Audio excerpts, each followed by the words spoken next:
Welcome back to a special edition of the Chad Hasty Show here on News Talk 95.1 FM and 790 AM KFYO. For the next hour and a half, we're hosting a very important debate between the two men running for mayor of Lubbock. Joining me in studio this morning, Lubbock Mayor Dan Pope and his opponent Stephen Sanders. Thank you both for accepting and joining us in studio for today's debate. Good morning.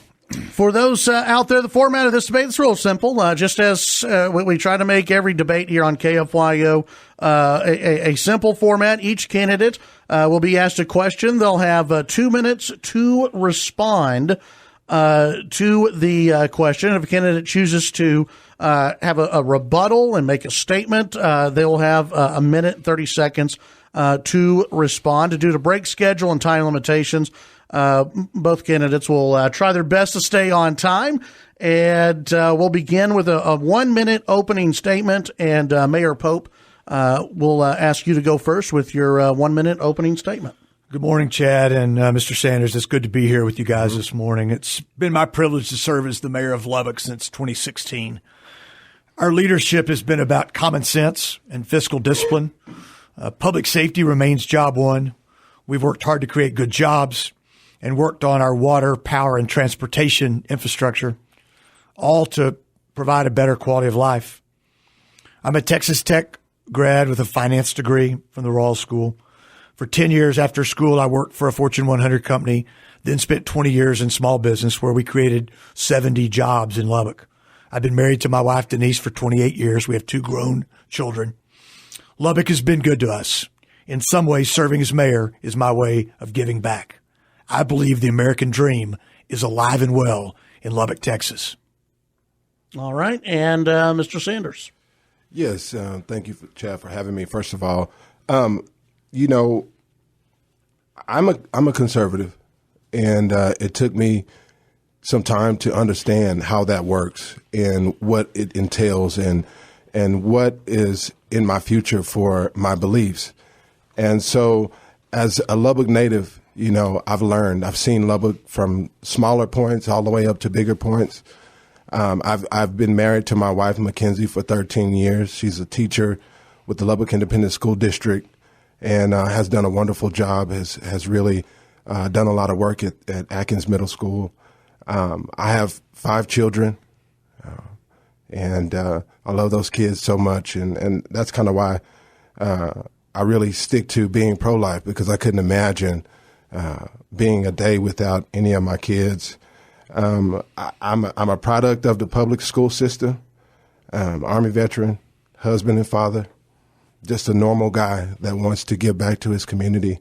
And I believe that I have an opportunity to do that. And I've seen a lot of work from Mayor Pope and other people, and I'm just trying to finish that. All right. We'll begin today's debate with something that both of you claim in ads and in interviews, that both have claimed that you are conservative. Both of you have said that. Mayor Pope, your conservative credentials have been under attack from state lawmakers and citizens. There's been criticism of debt, spending, tax increases, and an issue we'll take a look at later in a much deeper part of the interview, Planned Parenthood coming to Lubbock. Mayor, what can you say to conservative voters to convince them that you are a true conservative? And you'll have 2 minutes. Yeah, thank you, Chad. It's I'm glad we're going to get to talk about the Planned Parenthood Sanctuary City issue later, so I'm going to leave that out of this discussion. We've, from day one, applied common sense, conservative principles when it comes to our city finances. We've quit swiping the credit card. We started paying cash, and we've paid down debt. Prior to 2016, often to prop up a artificially low tax rate, we finance things like computers and street maintenance. We don't do that any longer. In fact, this year we'll pay $10 million for street maintenance in cash, just like we have the last 2 years. We'll also do $800,000 worth of dirt street improvements. This year's budget pays down $108 million in debt. $108 million in debt. This year's budget went down 1.61 cents. The tax rate did 3%. However, it's still fully funded public safety. Our budget for the city of Lubbock, if you look back the last decade, has grown 1.1% per year over the last 10 years on a per person basis. I believe that is good conservative leadership. That's the record that we're going to run on. Thank you, Mayor Pope.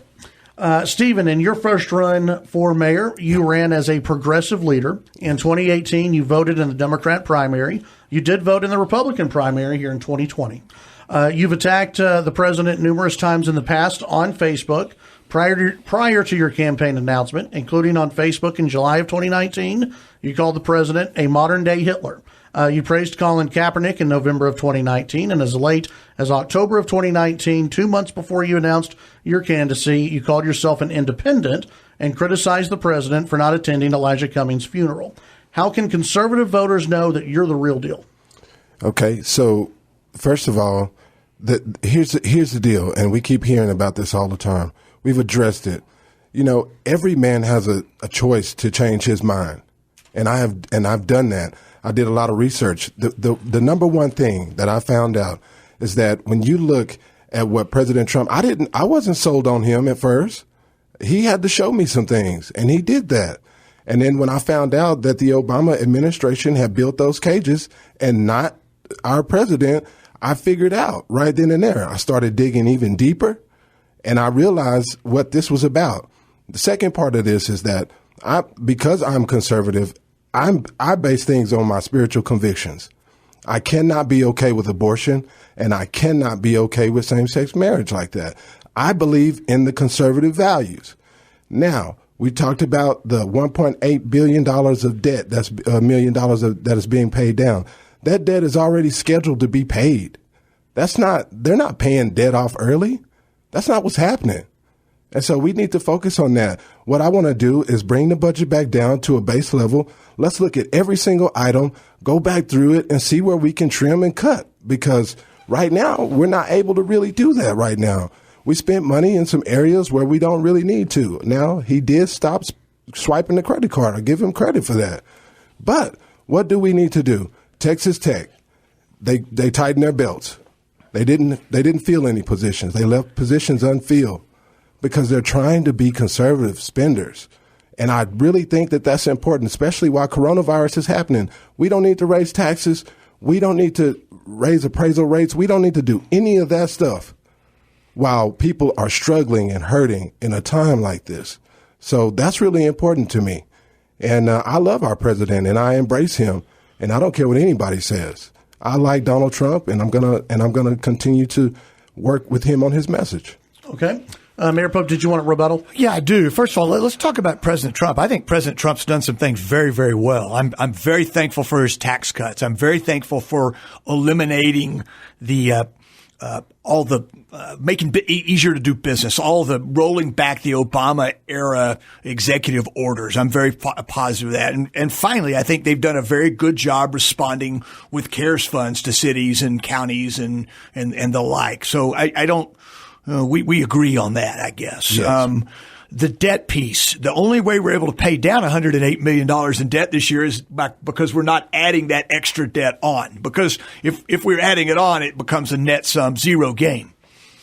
We lowered the tax rate this year. Our employees got no raises. In fact, we hired a net 3 new people in a 2,400 person organization, less than 0.2%. Our population grew 2% last year. Okay, as a city, 5,000 people. We hired 3. I think we're being fiscally responsible. Okay, let's do this. We're going to take a break. When we come back, and we're going to get much more into spending and debt and budget issues in a different part of the debate. Trust me. Well, that's a big part of city government, so we'll get into that. When we come back, we'll continue the Lubbock Mayoral debate here on KFYO. We're back with the KFYO Lubbock Mayoral debate, and this next question, Stephen Sanders, we'll start with you first. On your website, you have kind of a checklist of items that you are pro, and one of those items is the Second Amendment. And so I wanted to ask you about that. Going back and seeing a post on your Facebook back, it was in 2019. You were responding to someone asking you about the Second Amendment and guns. And at that time, you said you were in favor of closing the gun show loophole and in favor of expanded background checks. Now, the city rents out the Civic Center for gun shows in Lubbock. Do you still support closing the gun show loophole and expanded background checks, and why or why not? Well, and so with that whole thing, we don't need the wrong people getting guns, but I support the Second Amendment. I carry a 9mm everywhere I go, and I'm licensed to carry. And I think it's important, especially in the climate that we have right now in our world. You got to be careful. I got 5 kids I got to take care of. I got a wife and a beautiful family. I'm going to take care of those. If we let them take our guns, then who's going to defend us? If they defund the police, who's going to defend us? What are we going to do? So no. And, I'm glad that you bring up 2019 because technically, let's talk about what we really need to talk about. Let's talk about stuff that's really important for this city. A lot of that is just talk, man. Let's talk about. Well, we're going to get into other things, but let's talk about the city. But we're talking about records right now, right? And you're not an elected official, so your record is past statements. You said that you are a supporter of the Second Amendment, and you know that. But do you support expanded background checks and closing the gun show loophole? Like I said, we don't need anyone getting guns. Like if you have a problem and you've been in trouble with the police, making bad decisions, going to jail for that kind of stuff, where you've probably hurt someone, no, you don't need a gun. But you know what? But that's already on the books. Most people have to have a way to protect themselves. And I want everybody who needs a weapon that wants to protect their family to be able to do that. And we're not going to change on that. That's not going to change. My stance is not going to change. Okay. Let's talk about resumes. Mayor, you're seeking a third term as mayor, which is pretty rare in Lubbock. You were a member of the Lubbock ISD School Board, a businessman, obviously, mayor of Lubbock. How does your past experience translate into leading the city into the future? And second, how many more terms do you plan on serving as mayor? Well, let's talk first about that second question. I think I'm a big believer in we don't do something for life from a politics standpoint. I think one of our big problems in Washington is our need to have term limits and turn things over. So I'm not going to make any commitment as to how long I would serve, but it's not something that I want to do for a long time. I'd like to get back into the private sector, and more importantly, I think my experience gives me a significant leg up. I built a small business from the ground up when I was the only employee, when Denise and I started, to a business that had in excess of $10 million in annual revenue and 70 employees in Texas and New Mexico. I learned a lot of hard lessons in that. I learned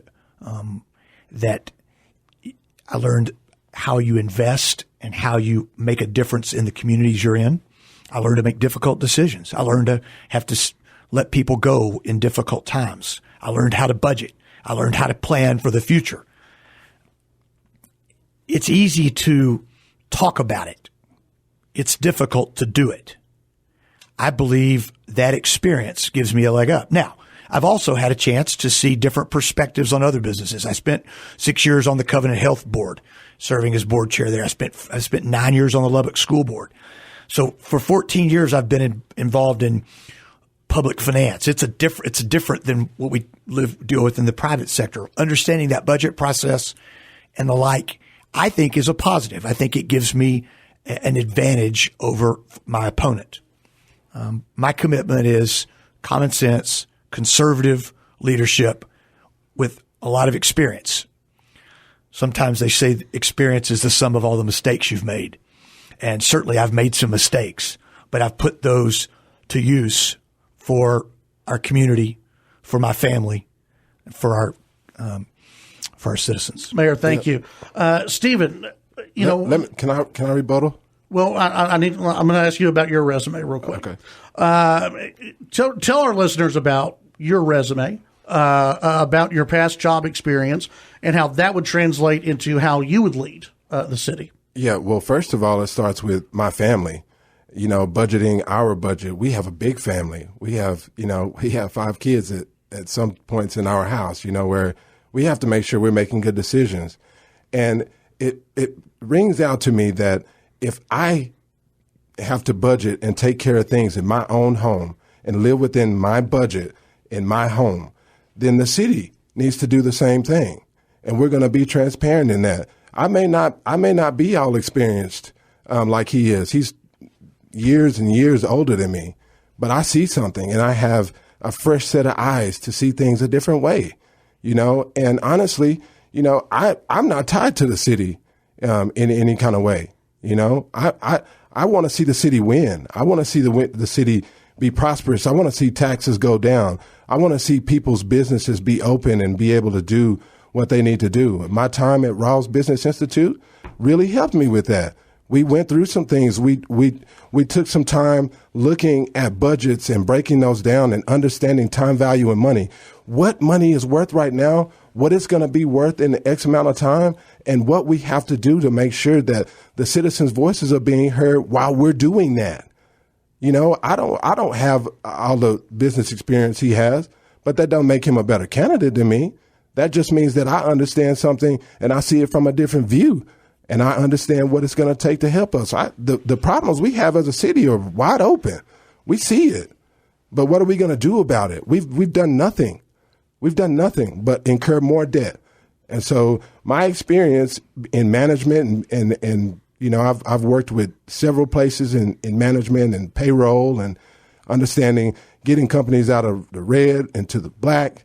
And, it takes a lot of work, but you got to break it down. A lot of meeting, a lot of spending time looking at that budget, crunching those numbers. He knows about that. You got to crunch a lot of numbers. You got to put a lot of things on. It's a lot of forecasting. You got to look at what it's really about. So, and again, just going back to your, because this is a full-time job, right? Basically. So what do you do? No, people know that you're a musician. Right. Other than that, what else do you do? Do you have the time to do this job? Absolutely. I mean, I make my own schedule. That's the great part about being who I am. My wife and I are very good stewards of our money. We take care of our money. We don't overspend and do things that we don't need to do. We keep it very, very conservative. My wife is tight, man. She is, I tell you, good Lord. But, and I think that's going to transcend. That's why I love my wife, because she is able to help with that. And so we're going to do that same thing. All right. When we come back, we've got many more issues to get to, including downtown Lubbock. We're going to talk about Planned Parenthood. We're going to get into many other subjects. And also we'll stick on resume just for a little bit more when we come back here on the Chad Hasty Show, the Lubbock Mayoral debate here on KFYO. We are back on the KFYO Lubbock Mayoral debate here on the Chad Hasty Show. We're going to go back into the last topic just for a little bit. I know the mayor, you wanted a little bit of a rebuttal time, so we'll give you a minute and a half here. Well, I can be brief. First of all, I appreciate Mr. Sanders conceding the experience advantage to me when it comes to running the city. But Mr. Sanders keeps talking about more debt, and I don't think he's right about that. In fact, he's not right. I'd like him to talk in some detail about that new debt that we're growing, that he'd like to talk, that he claims. I'd like him to be able to prove that up. Can we do that?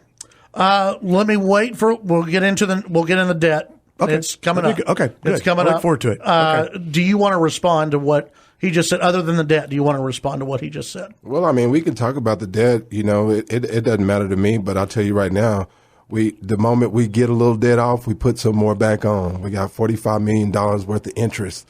We ain't never going to get ahead. We ain't never going to get ahead like that. At some point, we got to stop spending money, period. Okay. That's all it comes down to. I didn't think we were going to talk about debt, all right, Chad. Okay, go ahead. Let's get into it. I want him to explain I rebutted like he asked me to. Okay, but that's not debt. That's interest. That's not new debt. You're talking about adding debt. I'd like you to talk about how our debt has grown faster than our pay down. Well, like I said, let's talk about bonds. No, let's go ahead. Let's talk about because you wanted to bring up debt. So I'm gonna give you 2 minutes. So let's go ahead and bring up debt. What new debt has been added? Well, so it's not the debt that's necessarily the problem, because some of the debt has been incurred even before him. So we have water debt and we have some other things that we have to have, but to portray to the people that $108 million has been paid off, like the council has done a really good job at doing that, is a complete lie.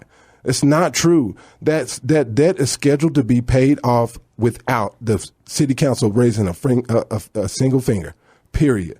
So let's just be real about that. And when I say the interest, $45 million worth of interest on what we have, let's talk about bonds. Let's talk about what, really honestly, when was the last time you allowed the citizens to vote on these big expenditures? You spent $68 million on Citizens Tower that we didn't need. What, I mean, come on, man, let's really talk about that. When are you going to put the citizens first and let them vote on it? It's not your money. It's the council. It's not your money. It's the taxpayer money. And we need to focus on that and do that. Let them vote. Just let them vote. Mayor, would you like to respond? Well, I still don't think Mr. Sanders answered the question to confirm what he's been saying about adding new debt. Three things real quick. The only way you're able to pay down debt like the $108 million we're paying down this year is by not adding on more debt. It allows you the ability to do that. Second, I do think citizens need to vote. And in December of 17, when we approved our public safety initiative, there was a question about whether or not to take it to the voters. We voted 7-0 to approve it. Then we voted about, do you issue COs or go to the voters. I lost on that vote 4-3. I thought we should have voted for that. Citizens Tower was done before I was ever elected to the city council. That vote was made, that bonds were issued. One thing I want to talk about our debt.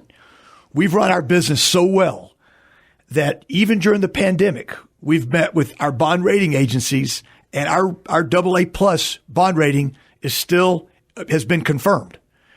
That's something that's very important because it does take investments to run a city, water, electricity, those type of infrastructure items, streets. We've run a clean shop. Our financial house is in shape. All right. Let's stick to budget issues and spending. We'll get back to some other stuff here in just a little bit, but since we're into this, we'll stay into this. How about that? Let's go. Stephen, you've talked many times about the city spending too much money. Where specifically would you cut spending if you were elected mayor? Well, what we really need to do, have we talked about hiring, freezing salaries, and he said it's 2,400 people on staff, right? Well, they all at least 7 of those people make over $100,000. Did he talk to anybody about taking a cut while people are struggling and closing business? He funneled money into his wife's business while he was shutting everybody else's businesses down. What's the real what's the real deal here? Let's find a way. It kind of reminds me of Scrooge. The best budget is a big budget. And that's not where we need to be. We need to cut things down. We have got to figure out a way to do that. So he said, okay, well, we're not swiping the credit card anymore. Okay, that's fine. And if you want to spend cash, that's fine. But let's stop spending altogether. Let's just stop spending money. Right now is a bad time. I'm not saying that every move he's made is bad. All I'm saying is let's be a little bit more conscious about when we do things. Like let's just stop for right now. Do you have a specific area or a project that you think needs to be placed on hold? Well, it's too late. They've already voted on the budget, so that's not my deal. But I would have waited on the sirens. I would have waited a year. I would have waited on that because right now is a bad time. Why are we spending that kind of money? What could we do with $1 million? You know, it just bothers me to see people closing their businesses and losing their everything they worked for their entire lives, and we're spending money on other things. We could have put that money in other places and helped people out. Okay, Mayor, I'm going to ask you sort of the opposite of this, but do you think because you're mayor? Do you think we're spending too much money? If not, why are we not spending too much money? I want to first of all respond to Mr. Sanders. He brought my wife up, and I think it's important we talk about that. My wife's a minority investor in a small business that's opening downtown this month. The people that own the building that business is leasing got a downtown grant. I should have recused myself from that vote. I messed up. I fessed up. I told the story. Now, Mr. Sanders, do you really want to go down this road on who we are? Do you want to talk about your claim to be a Green Beret and the stolen valor piece? If you want to go there, we can. Let's go there. If you want to bring my wife up, let's do it. But we can do that. Let's go. Now, talk about it. Freezing spending is done. Freezing hiring, we with no hiring, no pay increases this year. We took care of that. The city budget went up. The city budget went up $606. The general fund went up $606,000 this year. That's less than 0.3%. Now, to do that, we have to, because of civil service and some investments in public safety, because we're not defunding police, we increased public safety about $1 million. It means everything else went down $400,000. Sirens, $1 million.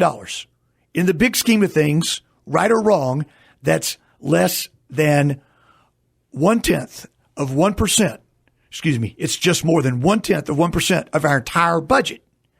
Mr. Sanders, you were offered an opportunity right after filing to spend time with the city manager or anyone else on staff. That's a lie. But via email to you. That's a lie. And you've taken up, you've not visited with the city manager. You've not visited with the CFO. That's you haven't visited with the police chief, the fire chief. You've not taken time. The reason you don't have details is because you've not taken the time to understand it. The chief is scared to talk to me because you and the city manager control his job, and I know how y'all play. So don't even go there with me. Which chief are you talking about? You're saying Chief Mitchell's scared to talk to you? I have sent emails to talk to Chief Mitchell. They're on file, and he has not done that. And nobody sent me an email. No city manager sent me an email. So you can stop lying right now about that. You don't even know that information. I do know that information. Okay. And let's go back to hang on one second, because we're going to get to that. I know what you're about to bring up, Stephen, but we have to take the break. So when we do that, we're going to come back. Stephen, we're going to give you some time here, because I think I know what you're about to get into, and it's a question that we already had listed here. When we come back, you're on the Chad Hasty Show on KFYO. All right, welcome back to the KFYO Lubbock Mayoral debate. We'll start with Stephen Sanders in this next segment. And Stephen, I think you were about to ask for rebuttal time, but I'm going to give you more time than the rebuttal time, which was 1:30, because I'm going to ask you about this. Stephen, I've heard from veterans, I've heard from listeners, the mayor just brought it up, who are concerned about the allegations from the Guardians of the Green Beret accusing you of stolen valor. They point to a Facebook post where you claim that you went special forces and then you went on 3 top secret missions. The Guardians say that's a lie. They claim that they say that you claim that you were in the military for 6 years, but they say that was a lie, that you were only in the service for 2 years.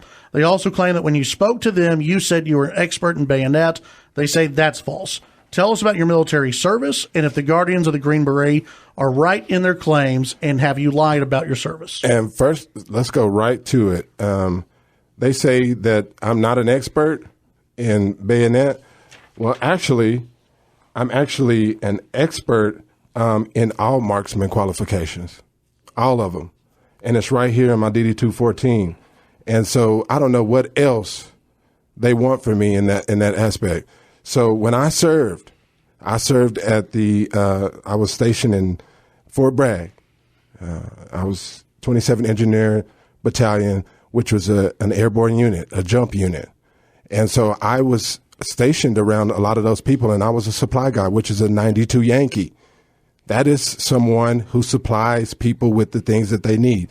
Mission capable, mission ready equipment to make sure that they can go and do what they have to do. We did several trainings and several missions where we got things prepared and went through the process of what it takes to do that. I would spend a lot more time talking about this, but the mayor's never even served in the military. He didn't know anything about it.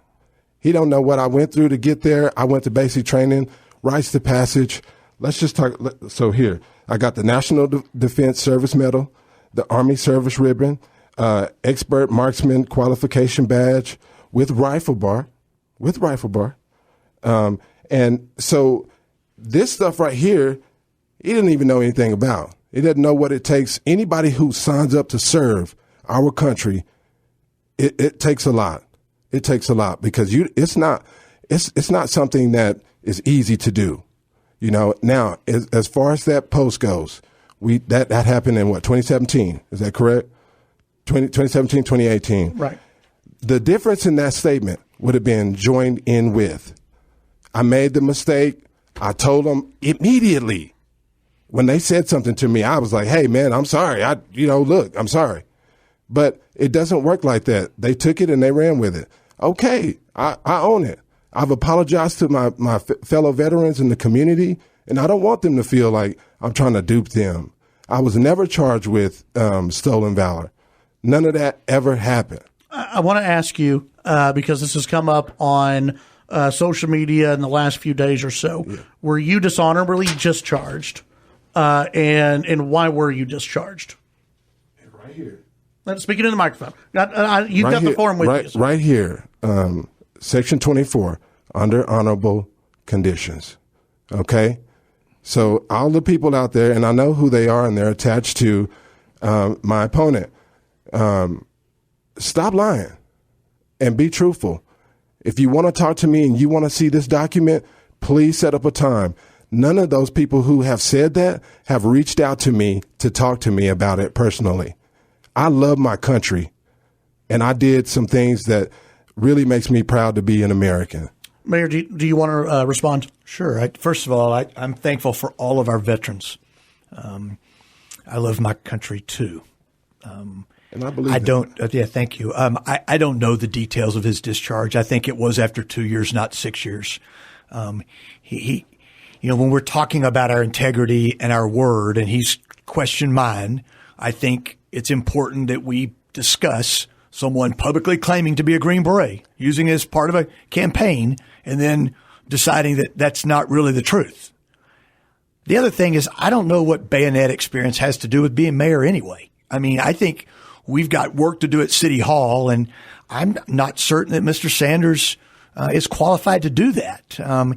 He's all over the map, and this is one example of a place where the story keeps changing. Okay. Well, you want to respond? Go ahead. Sure. Yeah. Well, here's the deal. Everything that anybody talks about me is old. If I would have done what he done by not recusing himself, I would already be in jail with a charge on me right now. I think that the Texas Rangers should do an investigation. Since we're going to investigate me, let's do an investigation on him. Let's find out what else has been done. If he didn't recuse himself from that, what else has he done? If we're going to really go there, let's be honest, man. I'm a Christian man, and I work really hard at being a great person. And I'm going to stand on that. And my faith is strong. It doesn't matter what Mr. Pope says about me or anybody else. I care about the city, and I want to make sure that we do a good job at that. Let me ask you this, because you were not dishonorably discharged. Right. Why were you discharged from the military? Well, I had some issues with some other things that were going on in my family, and I was facing epilepsy, as some of you know, and I did. I smoked weed, and I got in trouble for it. But I didn't get dishonorably discharged because there was definitely medical things tied to that. But I want to be straight up about it, man. That happened almost 20 years ago. Let's talk about right now. We got to take the break. All right, let's take the break. When we come back, we'll have a quick segment, and then we've got another 30 minutes where we'll be getting into more issues with the city of Lubbock. We'll be right back. Okay, we're back with the Lubbock mayoral debate. Quick question here for both candidates. And Mayor, we'll start with you.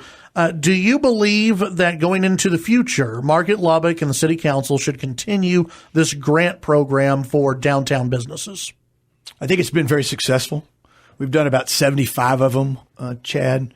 For every dollar of Market Lubbock money, we've had $20 of private investment. I think it's helped get downtown to where it is today. Certainly, it will run its course at some point. I don't think it's something that we put in for forever, but I do believe that it's been effective policy, and I'll stand with it. Okay, Stephen. You know, I don't think that it's a bad idea, but what I do feel like is that we haven't been transparent about who receives those funds and the process about it. We pick and choose winners, and we got to stop doing that. And then we also may need to ring it in and find out, you know, how much and, you know, how that's happening. You know, $26 million, I think they're scheduled to between Market Lubbock and Lita, they're set to do $26 million. So, and this is paperwork this is all, I have it right here. Less than $2 million in the grants in 4 years. So we have to make sure that we're being honest about that money. Much more on this and more with the two candidates running for mayor when we come back. We are back here on the Chad Hasty Show and the KFYO Lubbock Mayoral debate for the next 30 minutes. We will have the debate between Lubbock Mayor Dan Pope and his opponent, Stephen Sanders. We've talked about the debt. We've talked about a lot of issues. Let's talk about another issue and some issues that have been either voted on or talked about a lot recently over at City Hall. And Mayor, we'll start with you. And the first thing I want to get into is impact fees in this segment. You, along with the City Council, just voted to approve impact fees in Lubbock. Those opposed to impact fees say it's going to raise the costs of homes and raise the cost of development in new areas of town. Why do you believe impact fees are good for all of Lubbock citizens? Yeah, so let's wind the clock back just a bit. When we approved the Plan 2040 2 years ago, 2+ years ago, I guess now, it recommended impact fees to the council. We started then shortly thereafter, following a very detailed state process on how to do this. State law dictates it. Citizens Committee, 7 citizens, which 40% had to be from the industries impacted by this. So builders, contractors, architects, et cetera. That committee has worked for over a year and made us recommendations. We passed on first reading last week a impact fee ordinance, which was supported by the home builders, the Chamber of Commerce, the Apartment Association, and the realtors. Now, nobody was jumping up and down, okay, but we reached middle ground on this. I think impact fees are a responsible way to develop going forward. The impact fee, regardless of where you look in town, it's going to be about $3. Let's assume it gets passed down to the homeowner, where it probably should be. It should be between $3 and $4 a month on a 30-year mortgage payment. Certainly, it's an increased cost, but I don't think it's going to not allow somebody to get approved for their loan or impact their ability to pay for that home. So that's my take on impact fees. Okay. Stephen, I'm going to ask you the same question.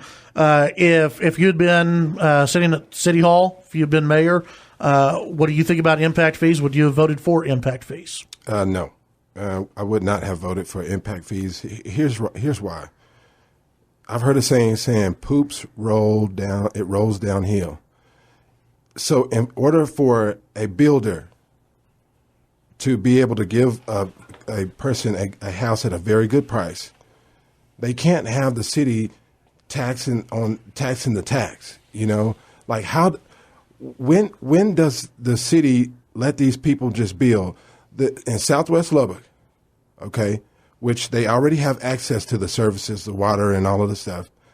If you tax them on top of that, then they're just getting double taxed, technically. In South Lubbock, now I understand a little bit because they have to get some infrastructure made and some things like that. I get it, but the homeowners and the citizens are the ones who suffer the most, which is really bad. But the builders suffer too, and they don't want to deal with that. They just want to build homes.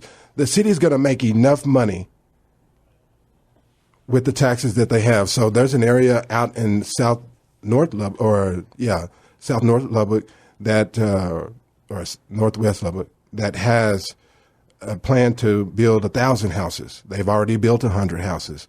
Those houses will be taxed at the end of this year. Okay, it's in here. It's not. I'm not making this up, man. It's in here. So the city will make its money, but they just got to have a little extra. Got to be just got to be greedy, and we got to at some point we have to look out for the citizens. I mean, I'm a citizen just like everybody else. Some people don't have a bunch of money to just be throwing around like that. Give the people a break, for crying out loud. Did you want to respond? Yeah, I don't think Mr. Sanders understands. First of all, you don't do this retroactively. It's got to be done on new projects. And in fact, there'll be a waiting period from the time the ordinance, assuming it's approved, until that actually takes place. It takes place when a land is platted. Okay, so note that no one in Northwest Lubbock is going to get impact fees this year. Okay, remember that these impact fees, what they do is allow us to try to avoid a situation like 114th Street, where development moved past it.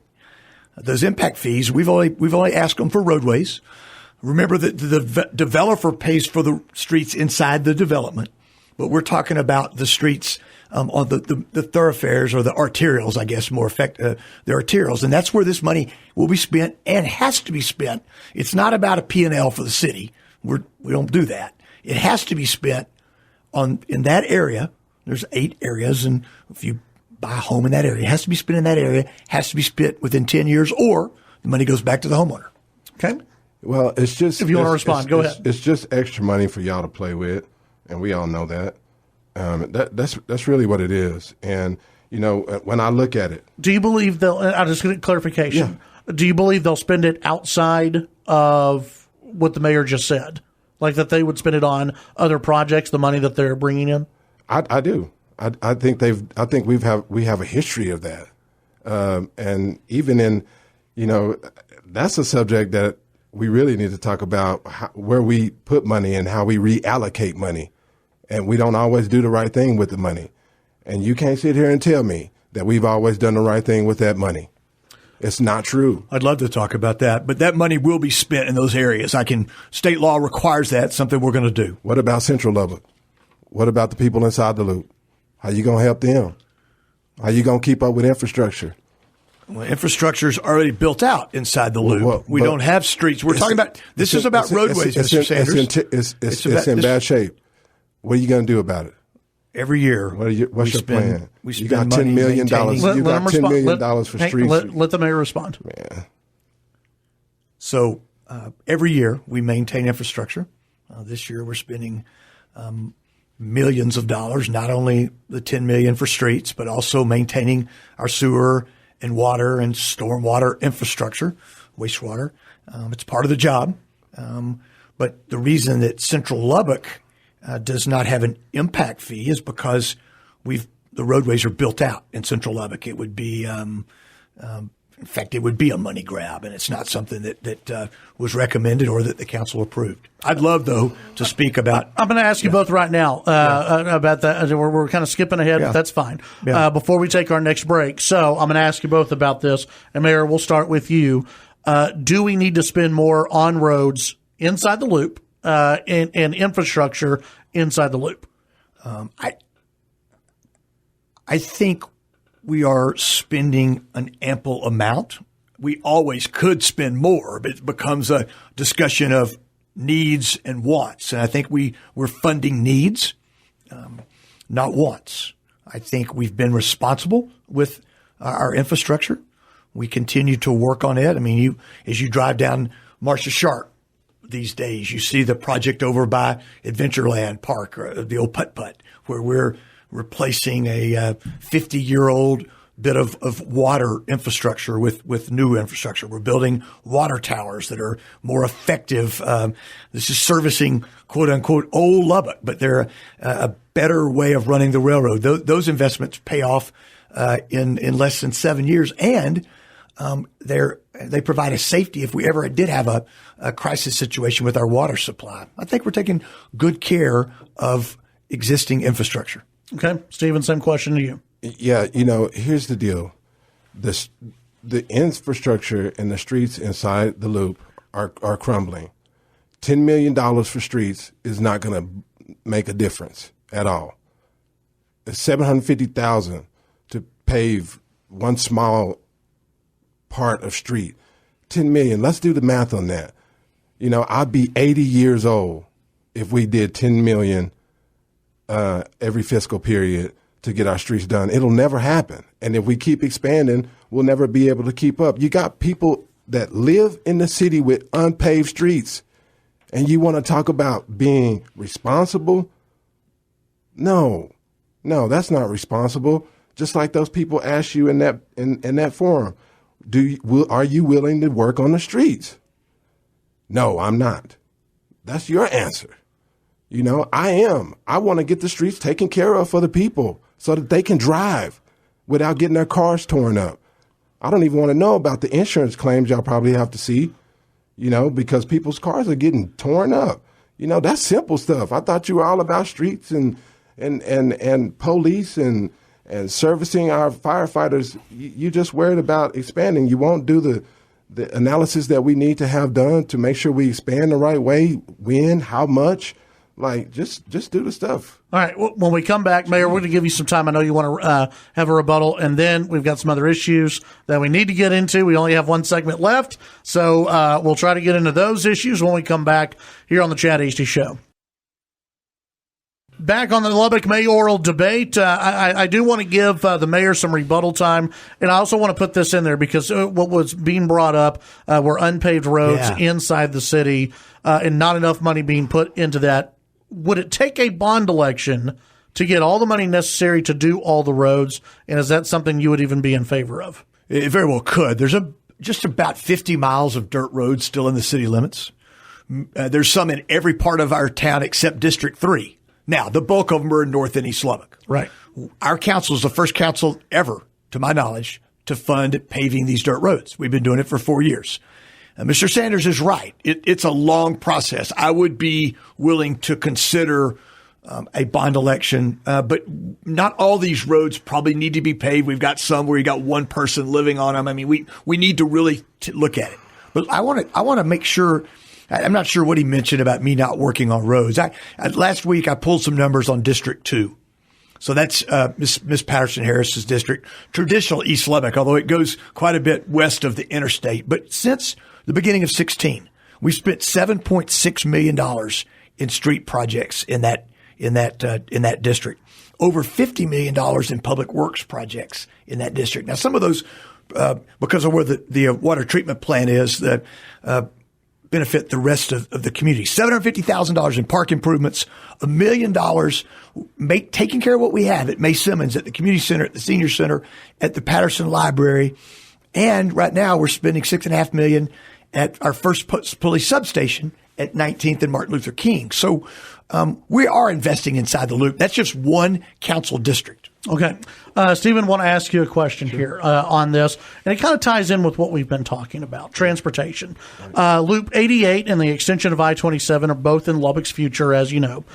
With Loop 88 coming sooner.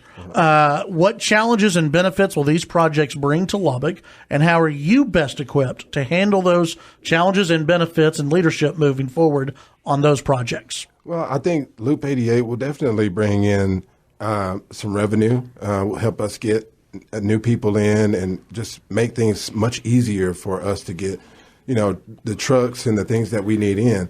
There's also an issue that we face with the cartel moving on those same roads. So we got to look at both sides, flip side on that, with the trafficking, the human trafficking and the drugs that flow into our area, we have to be careful with that.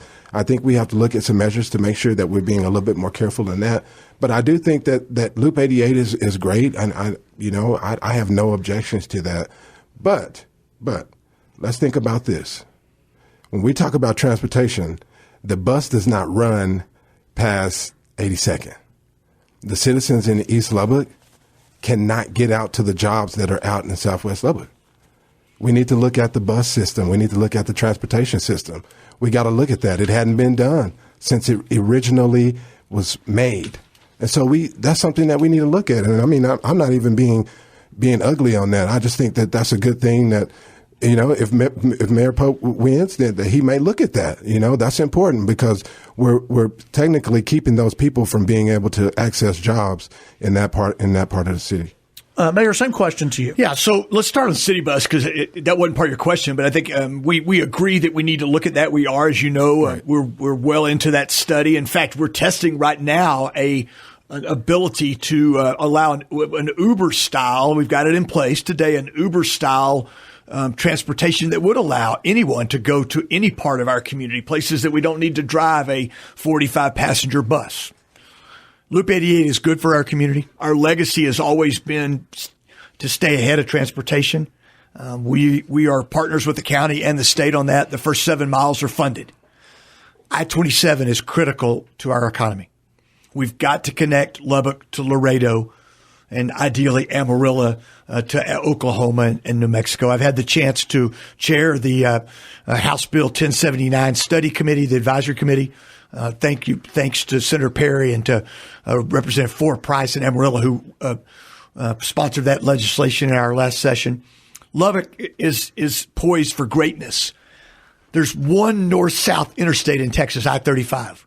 Texas has 29 million people today, on our way to 50 million people by 2050. We need a second north-south interstate. Not everybody can run up I-35. It's critical to safety. It's critical to jobs. It's critical to commerce.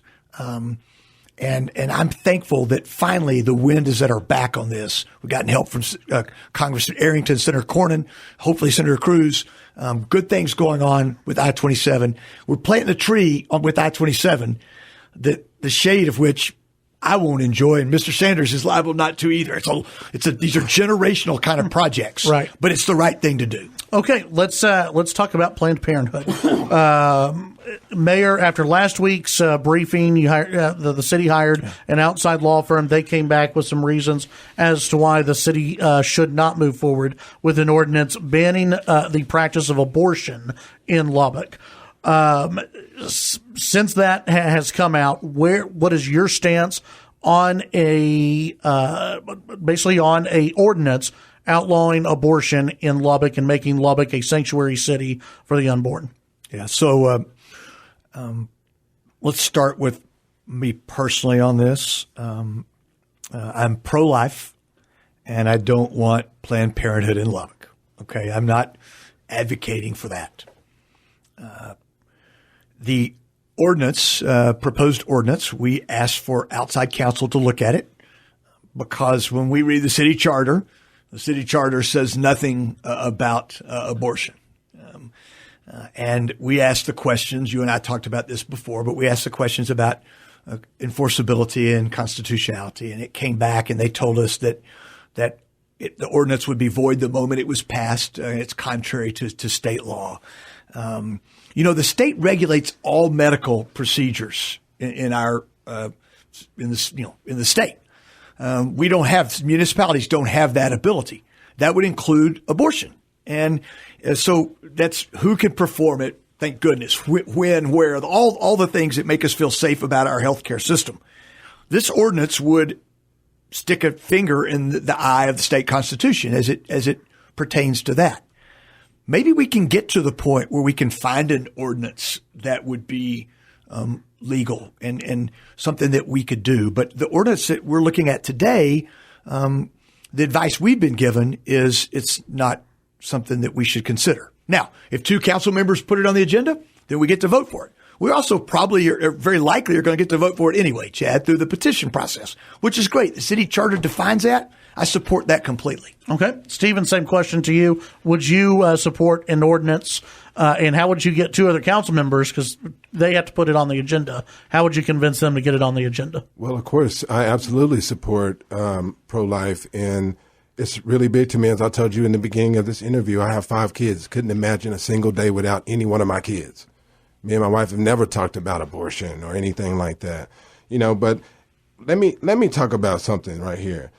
The attorney that wanted to and wants to defend us, our city, at no cost, Jonathan F. Mitchell. Mayor Pope hasn't reached out to him, wants to have lunch, doesn't want to have lunch with him or anything like that, to see what's going on with this deal. Why in the world would we hire Olson and Olson, who have close ties to Planned Parenthood and to abortion? Why would we hire those people to look over our stuff? Let's use the legal team we have. Let's be pro-life. Let's stand up and just do what's right. Ban abortion, man. Pass the ordinance. When we come back, 2-minute closing statements from both candidates. Back on the Chad Hasty Show, the Lubbock Mayoral debate here on KFYO. It's now time for closing statements. We'll allow each candidate up to 2 minutes for closing statements. Okay. And Mr. Sanders, we'll go with you first. All right. Just to let you know, my opponent paints a rosy picture about his last 2 terms as mayor. He's not a bad guy, and I respect him. And I'm sure I know he's a good husband and father, but we've been led down a garden path in our city government. And, our city government is led by him, and it's not transparent. And it's not transparent when it comes to spending tax money. Instead, I think we have a government that is anything but conservative. They aren't conservative with taxes, nor with their spending. They are not conservative with the decisions impacting your families, whether it's allowing Planned Parenthood to come back to Lubbock or encouraging an atheist to deliver invocation at a city council meeting. Your family deserves better. Your family lives within this budget, and so should the city. God comes first, and so God should come first in the city government as well. Just a few years ago, we were looked at as a blessed city in the top 3. We've slipped down that list very far because of where we're headed. We don't want to be Austin. We don't want to be a liberal city. We want to keep God involved, and we want to keep the people first. And so my name is Stephen Sanders, and I'm asking for your vote. And I promise you, I will keep Lubbock safe, keep Lubbock sane, and keep the Christian and conservative values at hand. All right, Mayor Pope. Thanks, Chad. Mr. Sanders, it's been my privilege to spend some time with you. Yes, I respect you and yes, your willingness to get in the game. It's yes, as you know, it's rough. Yeah. I do think, however, that a lot of your claims don't have base. They're without detail, and we've tried to get into some of those today with no success. The city budget has to be balanced. I think, Chad, you know that, but a lot of citizens don't. We're not the federal government. We have to balance our budget. It's always budget. We live within our means. God does have a place in our homes and in our community, and I'm a big supporter of that. I'd like people to consider this. Our fiscal discipline and paying cash allows us to take care of what we already have and embrace growth. It allows us to pay down $108 million in debt this year. Our public safety investments, we're not defunding police. Those investments are supporting our community policing strategy to keep our homes, our neighborhoods, and our businesses safe. We have a resilient economy. Through 2019, in 4 years, we created 10,000 net new jobs, and our unemployment rate did not move. Residential construction today is at unprecedented levels in our community. Quality of life is important to our citizens. A more vibrant downtown is part of that. Investing in our parks is part of that. Our council has worked together. That's not always been the case in Lubbock. I think that's something people should consider. Lubbock is poised for more prosperity. Our very best days are ahead of us. I would like to ask for our voters' support again in this election. Thanks for having us this morning. All right. Thanks to both candidates for appearing in today's debate. Yes, sir. Early voting continues until October 30th. Election Day is on November 3rd. For those keeping tabs at home, that's 15 days away.